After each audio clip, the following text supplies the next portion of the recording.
The thinking was, can we do something disruptive in a way that could really bring a value add to what we have today in the economic manufacturing presence of our country.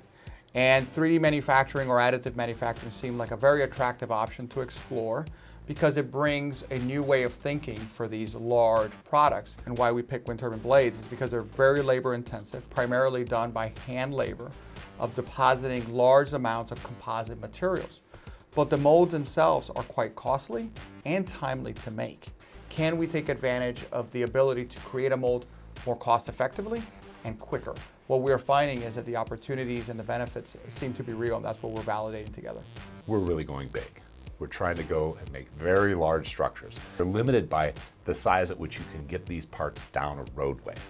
People see this number every day, 14 feet 6 inches. That's the height of a bridge. You can't make a part bigger than that and then ship it down the roadway.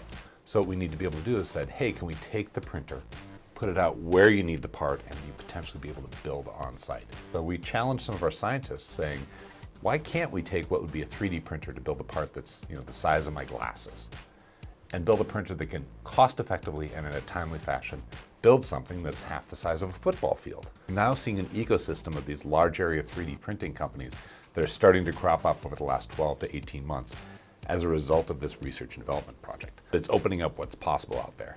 That's really going to have that big bam into the industry.